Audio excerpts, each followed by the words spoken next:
Bukan hanya bertekun, jemaat mula-mula bertekun di dalam persekutuan. Saudara bisa baca, persekutuan adalah tempat di mana kita dapat saling menguatkan dan bertumbuh bersama. Nah ini di gereja.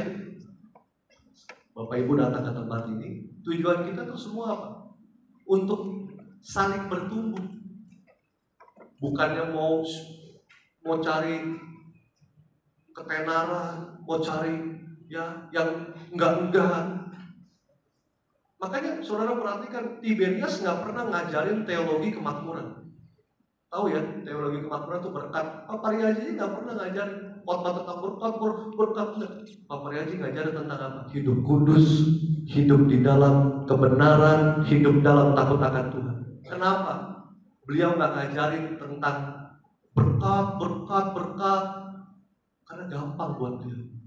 Kalau bapak ibu hidup benar, anak cucumu pasti diberkati, keturunanmu diberkati. Logik. Matius 6 ayat 33 itu kuncinya. Bapak ibu nggak perlu cari kunci kemana-mana. Matius 6:33, sama-sama katakan. Carilah dahulu. Stop. Jangan lupa itu kebenaran. Jangan cuma datang ke gereja, tapi kebenarannya nggak mau. Hidup kudus nggak mau. Dibilang hidup sungguh-sungguh, hidup kudus kesinggung, baperan. Nah itu artinya nggak mau bertumbuh. Dikasih tahu ngerasa lebih pinter, kesinggung. Saya lebih dewasa, saya lebih senior nih. Ya, padahal cari dahulu kerajaan Allah dan kebenarannya, maka semua itu. Pekerjaanmu diberkati, kesehatanmu diberkati, rumah tanggamu diberkati, karirmu diberkati, usaha bisnismu diberkati, roti makananmu diberkati, air minumanmu diberkati, masa depanmu diberkati, dan sepanjang umur hidupmu diberkati Tuhan. Itu cari dahulu. Jadi gak pernah Tiberias ngajarin teologi kemakmuran, tapi ngajarin untuk Bapak Ibu bersandar sama Yesus yang kuat. Tapi seringkali kita lebih milih bersandar sama manusia. Gak kuat. Ya. Tadi aja saya nyenderan sama Teddy begitu, dia bilang berat. Apalagi saya nyenderan sama dia sampai besok sebenarnya. Bisa kram dia, kaku. Ya, coba lanjut lagi. Bukan hanya di dalam persekutuan, tetapi dalam memecah-mecahkan roti. Ini bicara tentang perjamuan kudus. Makanya ingat ya, Tiberias ngajarin Bapak Ibu perjamuan setiap hari. Ingatlah ini sebagai peringatan akan aku. Jadi kalau Bapak Ibu perjamuan kudus cuma seminggu sekali, jadi Bapak Ibu ingat Tuhan Yesusnya? Bukan saya ngomong, Bapak Ibu yang jawab ya. Kalau Bapak Ibu disuruh perjamuan kudus setiap hari, artinya apa? Bapak Ibu ingat Tuhan, beri tepuk tangan yang luar biasa. Ingatlah ini sebagai peringatan akan aku. Jangan lupa. Dulu di zaman Pak Pariaji nih, woi ini penuh. Sampai saya lihat saudara, saya kan di sini kelihatan, tahu di samping Pak Pariaji terus. Saya kelihatan dari sini saudara, ada orang bawa tas gede, dalamnya nampan Tiberias. Sebenarnya gila ya kan. Dia ngambil dari mana ya? Kuat tuh. Pokoknya udah ketahuan kalau dia makin lama pas angkat tangan makin turun, dia bawa senampan gitu. Itu nampan yang mana? Kita kalau udah habis saudara dibikin apa? Alas goreng rengginang, goreng kemping, ya, di rumah nggak ada nampan dipakai. Orang mah dibalikin lagi. Iya. Makanya saya pengen usul tuh, setiap nampan ada tulisannya Balai Sarbini, Central Park, biar ketahuan nampan mana yang diambil. Saya kadang ke rumah jemaat kaget tuh, ya. Pas dia bawa tuh nyuguhin aqua ya kan, saya lihat nih nampan Tiberias, gile, luar biasa, penuh dengan hikmat Tuhan. Iya, kelihatannya rohani. Ya. Apalagi pernah nanya saya nih tanya, koordinator mana yang nggak boleh jemaat minta perjamuan? Akhirnya saya disuruh tanya. Saya tanya, kenapa Pak nggak boleh? Iya, masalahnya saya nggak kasih izin. Kenapa? Dia jemaat itu minta satu nampan. Udah saya kasih ngomong ke Pak Pari aja. Pak, izin Jadi koordinator itu bukan nggak ngasih perjamuan, tapi jemaatnya mau minta satu nampan. Bapak Regi bilang, ya nggak bisa itu, ambil secukupnya. Saya masih ingat saudara, malah diomel. Ya. Tapi kan kadang gitu saudara, di sini saya masih ingat, udah dia ngambil senampan, atasnya ditutup pakai buletin Tiberias yang kertas yang lebar itu. Pinter, otaknya smart. Ditutup, dia tasnya gede. Pokoknya tempat ini kalau yang depan tas-tas gede itu dalamnya pasti apa? Itu nampan. Gak heran, apalagi dia ngangkat udah sampai miring-miring benar itu. Saya nggak tahu itu ngambilnya dari mana. Boleh, mau pulang boleh, tapi secukupnya. Jangan yang 2023 masih ada, kau embat terus 2024. Jadi stok Pak ada, ya. Telur nggak ada, perjamuan lengkap.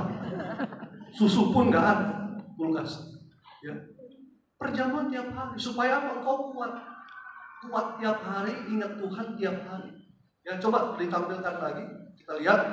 Mempercayai perjamuan kudus sebagai sarana di akhir zaman dan hidup menjaga iman untuk tetap kuat dan menang melawan tipu musnah iblis. Ketika saudara mulai gak kuat, angkat perjamuan.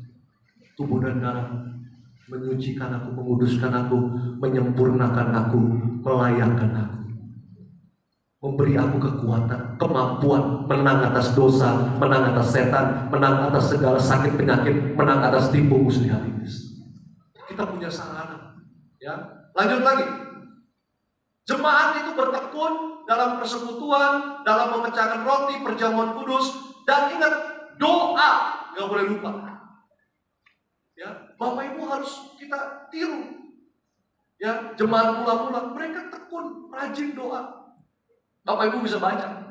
Ya, napas hidup kehidupan rohani kita, mengembangkan kehidupan doa yang kuat. Ya, serta apa?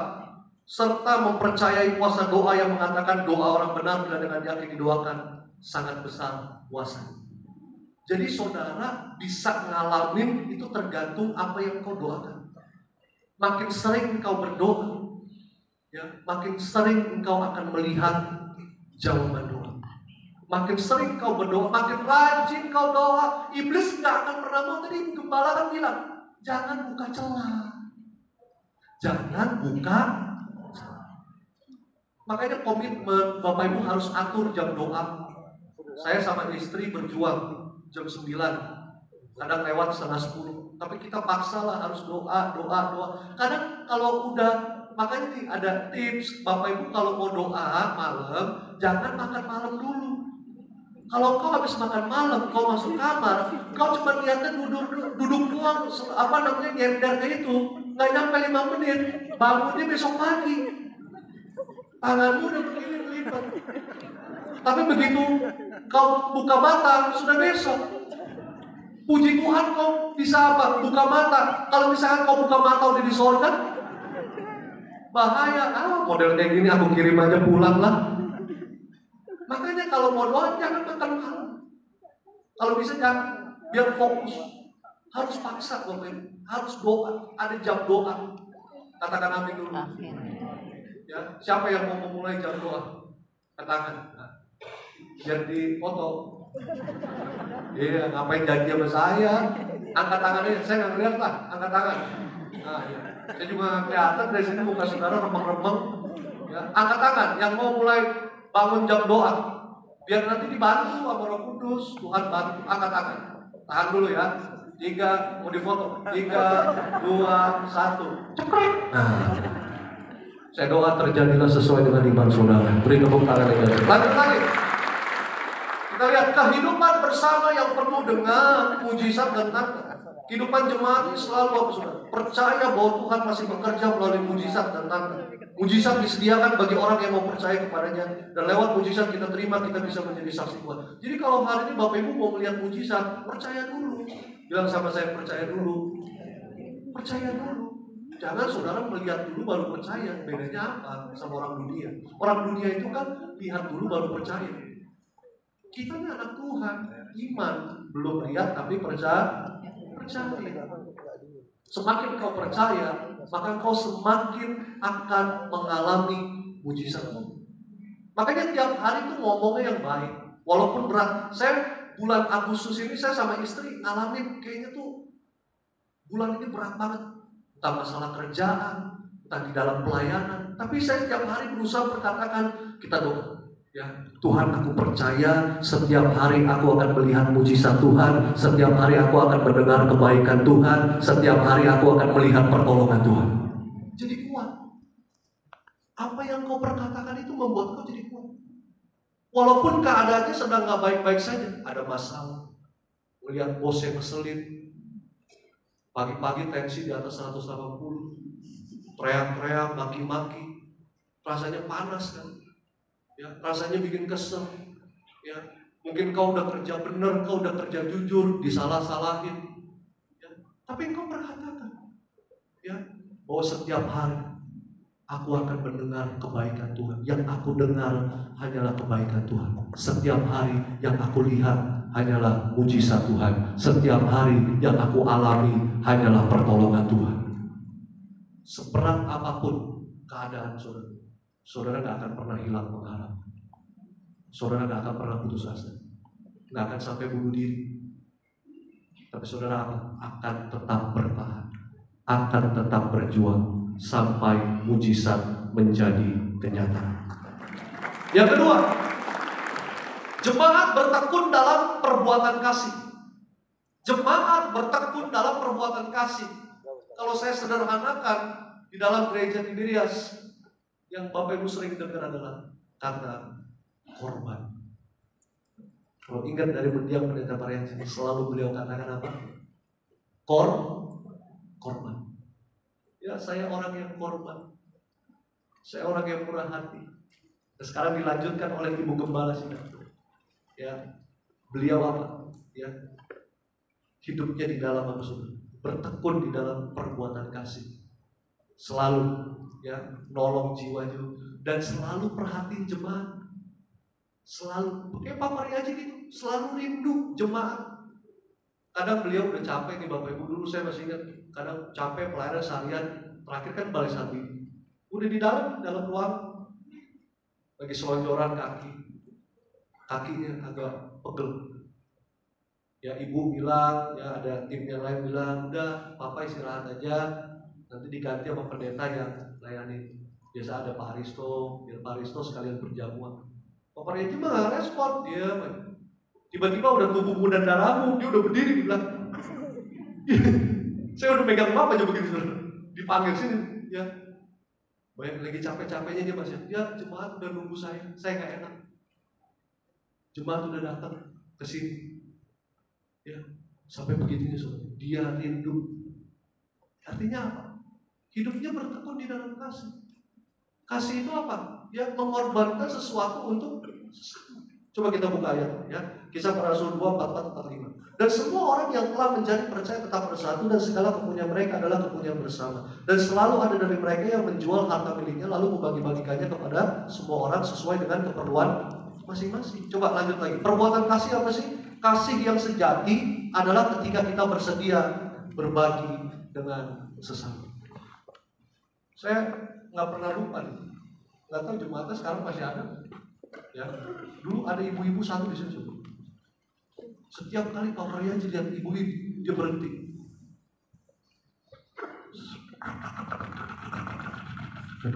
100.000. Ya saya kasih dia. Kasih.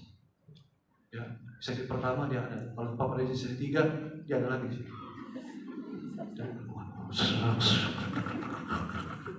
Saya nggak tahu apa di sini ada tulisannya butuh uang, minta belas kasihan. Saya sempat mikir itu. Saya kan nggak berani tanya sama Pak Haji, Pak kriterianya apa ya Pak? Nggak berani saya, langsung kirim ke neraka. Ya, cuma saya berandai-andai aja sampai hari saya nggak tahu tuh ibu itu masih ada atau enggak. Selalu cuma bawa kantong kresek, itu udah ambil dapat langsung masukin kantong kresek. Terima Yesus, mantap. Menyampaikanku. Saya bingung, hanya Papa Rijing tahu. Bayangin, dia sampai punya hati yang berbelas kasihan, penuh dengan kasih. Saya sampai sekarang ini nggak tahu jadi misteri. Ya, tapi saya percaya itu semua dituntun oleh Roh Tuhan. Karena beliau orang yang korban, yang mau peduli sama sesama. Ya. Ada yang saya lihat mukanya lebih kasihan daripada ibu ini, dilewatin aja. Ada yang mukanya sampai meles-meles, dikerut-kerutin, nggak masuk kategori. Tetap aja lewat aja. Tapi ibu ini selalu di dalam radar pantauan. Ibunya mana? Nggak ada. Iya. Ya saya doa mudah-mudahan ibu itu masih setia ya di Tiberias ya. Kalau nggak setia sih namanya ya kurang lah ya. Ya. Ibu Gembala 2 minggu yang lalu tuh, saya diminta tolong pengurapan cabang yang baru di Parang. Oh iya ibu, selesai urapin, laporan lagi, udah ibu. Ya, akhirnya pulang ibu cerita, ibu beli itu di Grand Mall, di Paramount, Gading Serpong dan Citra, itu semua uang pribadi ibu. Ibu beli untuk jemaat. Dan apa yang menjadi kepunyaan ibu itu juga ujung-ujungnya semuanya milik Tuhan. Beri tepuk tangan buat korban. Jadi mulutnya jangan nyinyir, bilang itu uangnya perpuluhanku, persembahanku, dipakai ini. Sampai hari ibu gembala korban. Uang pribadi buat. Sampai saudara tahu GBK udah di booking. Itu bookingnya naik 2-3 kali lipat. Ibu cerita. Jadi Natalan Desember ini udah pasti Bapak Ibu, tanggalnya juga udah ada. Nanti tunggu aja Bapak, kalau Bapak Ibu tunggu aja tanggalnya ya. Udah ada, Desember, jangan kemana-mana. Natal GBK, bookingnya naik 3 kali lipat. Dari awal 100 juta, ditelepon lagi kemarin, itu 100 juta waktu Desember kemarin udah langsung di booking. Telepon lagi saudara, naik 3 kali lipat, tetap Ibu bayar 2,4 atau 2,7 M, cuman DP-nya doang. Ibu bayar. Untuk apa? Untuk Natal Tiberias. Sama-sama kita itu merayakan kelahiran Yesus dengan minyak dan anggur. Itu kan legacy dari Bapak Gembala. Rayakan secara besar-besaran dengan minyak dan anggur. Lihat GBK penuh, semua ngangkat perjamuan kudus, semua diurapi minyak. Itu tanda kesukaan Tuhan. Korban. Bapak Ibu Natalan ada dimintain sumbangan nggak? Halo? Ada? Yang ada lapor. Gak pernah. Korban. Selalu korban. Ya. Bahkan Bapak Ibu Natalan dikasih snack kan? Halo? Iya snack. Puji Tuhan, jangan ngedumel. Kelapa lagi. Coklat lagi sampai Tuhan datang 2 kali. Coklat lagi, nggak tahu diri. Gak bagus, daripada gigit jari, isep-isep jempol. Ya, kadang orang suka gak bersyukur. Itu kan pakai uang, mau kelapa mau coklat halo, bersyukur. Kecuali dari batu koral, keberokotin, halo Tuhan. Kecuali engkau disuruh makan paku payung. Karena gitu, orang kita tuh gak suka bersyukur. Doain kagak, nyinyir iya. Pada diam semua. Ini banyak disarpi ini kayaknya. Ya, dan yang ketiga, yang terakhir, ya, pemusik worship leader maju ke depan. Karena yang jemaat sesi selanjutnya sudah mulai banyak berdatangan sebenarnya. Karena sesi selanjutnya ini cukup penuh ya, full. Yang ketiga, jemaat bertekun hidup memuliakan Tuhan. Ya, ini yang ketiga. Kisah Para Rasul 2:46 sampai 47. Dengan bertekun dan dengan sehati mereka berkumpul tiap-tiap hari dalam bait Allah. Mereka memecahkan roti di rumah masing-masing, secara bergilir makan bersama-sama, bergembira dan dengan tulus hati sambil memuji Allah. Dan mereka disukai semua orang dan tiap-tiap hari menambah jumlah mereka dengan orang yang diselamatkan. Lanjut. Ini memuliakan Tuhan. Kan kita tujuan hidup kita pada akhirnya untuk apa Bapak Ibu? Memuliakan Tuhan. Bapak Ibu yang berkarir, kerja, bisnis, usaha, pastilah kita anak-anak Tuhan, apa yang kita lakukan semua untuk nyenengin Tuhan, untuk mempermuliakan Tuhan. Ya, dan ini kita diajar saudara, mereka menjalani kehidupan jemaat mula-mula itu menjalani kehidupan dengan sukacita dan tulus hati. Artinya nggak ada namanya pura-pura. Bilang sama saya, jangan pura-pura. Kalau di sini baik, di luar harus baik. Kalau di sini dengar firman Tuhan, di luar jadi pelaku firman.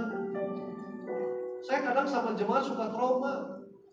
Aku di Gerah Kencana, mau keluar dari parkiran, saya udah kasih 4 mobil, mau kejar Pak Pariaji di Sentral Pak. 1 mobil di sini. Saya maju, udah gak dikasih kan, dia kelakon, dibuka kaca, woi, sabar lah. Dibuka kaca kan sampai bawah. Saya lihat palanya gak ada rambut, saya lihat matanya, hidung, mulut, kuping masih nempel. Pas saya lihat saudara, yang tadi altar call, yang tadi di Gerah Kencana altar call, dia maju, si bapak itu yang gak ada rambut, dia maju saudara. Rumah tangga Pak, udah mau bubar Pak. Nangis-nangis saudara. Tapi begitu di luar, saya kaget. Saya tadi pun takut. Hai! Akhirnya saya tumbang tangan kan tadi, udah kepalang tanggung, udah di altar call tumbang tangan. Kalau tahu dia di luar kayak setan, saya tumbang kaki. Orang kayak gitu nggak bisa tumbang tangan, Bapak, nggak mempan. Di gereja baik, di luar beda. Ini kita diajar loh Bapak Ibu, diingetin. Kalau di sini kau baik, di luar kau harus sama. Tuh aminnya susah banget. Saya percaya pendeta Marcel, sekalipun pendeta Marcel, dia ngajarin ini juga. Pendeta Glenn Immanuel, saya yakin dia ngajarin ini juga. Nggak ada, jadi kampret. Ngajarin yang benar. Pendeta Alex sekalipun ngajarin yang benar. Semua pendeta Tiberias ngajar yang benar. Di sini baik, di luar harus baik. Jangan kau di sini baik, malaikat aja minder sama saudara. Tapi di luar Lucifer minder dekat saudara. Aduh. Saya kadang sama jemaat suka trauma, belum lagi yang pinjol. Gara-gara judol. Dia yang judi online, dia pinjol, dia DM, dia WA pendeta. Shalom Pak Pendeta, bisa nggak Pak 50% aja tolong dibantu? Emang gua menteri keuangan. Lu yang judol, lu yang pinjol, gua yang sengsara. Belum lagi altar kok. Pak tolong Pak. Saya tanya, doa apa? Pinjol Pak. Itu berasa seketika vertigo langsung.